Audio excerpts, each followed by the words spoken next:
होगा? इस ये वाला एंगल होगा। This will be the alternative angles.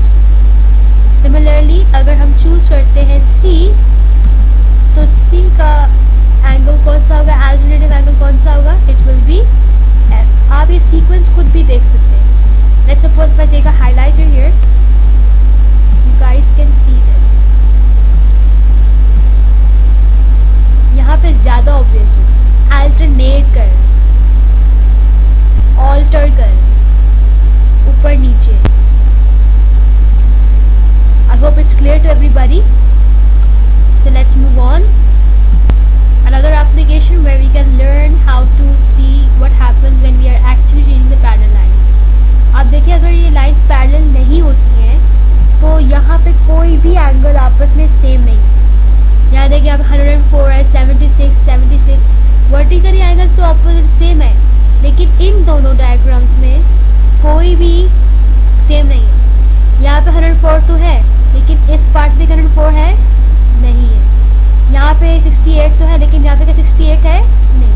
इस पार्ट पे वर्टिकली ऑपोजिट आपको एंगल्स मिलेंगे, लेकिन यहाँ पे ना आपको अल्टरनेटिव एंगल्स मिलेंगे, ना आपको कॉरेस्पॉन्डिंग एंगल्स मिलेंगे। तो यहाँ पे जब हम पढ़ेंगे कॉरेस्पॉन्डिंग एंगल्स, अल्टरनेटिव एंगल्स, तो ये कब बनते? जब पैरेलल लाइंस को कोई ट्रांसवर्सल हिट करे। अगर मैं इसको भी हिला के देखूँ तो तब भी जाके मेरे पास कोई भी अल्टरनेटिव एंगल्स नहीं बन रहे, या वो एंगल्स यहाँ पे जो हैं वो इस जगह पर नहीं है, या जो एंगल्स यहाँ पे हैं वो इस पार्ट में नहीं है। अगर मैं इनको पैरेलल करूँ, let me make it parallel, you guys can see कि यहाँ पे 112 है और यहाँ पर भी 112 है, 68 यहाँ पे भी है और 68 डिग्री यहाँ पर भी। So you can just pause this and you can draw this out and you can just recognize all different parts or different kinds of the angles, like we have done alternative angles today, we have done corresponding angles, we have done vertical, so we haven't done corresponding, we have done vertically opposite angles, so you can just recognize it in this diagram। एक सवाल हमेशा उठता है because you can see that alternative angles are a bit tricky। You can guess out the vertically opposite angles, but alternative angles are a bit difficult to know। So उसकी पहचान क्या है, ये कहाँ पे होते हैं? So हमेशा जहाँ पे Z मिलता है, जहाँ पर भी आपको Z नजर आए,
watching my video, and I hope everything was clear to you all.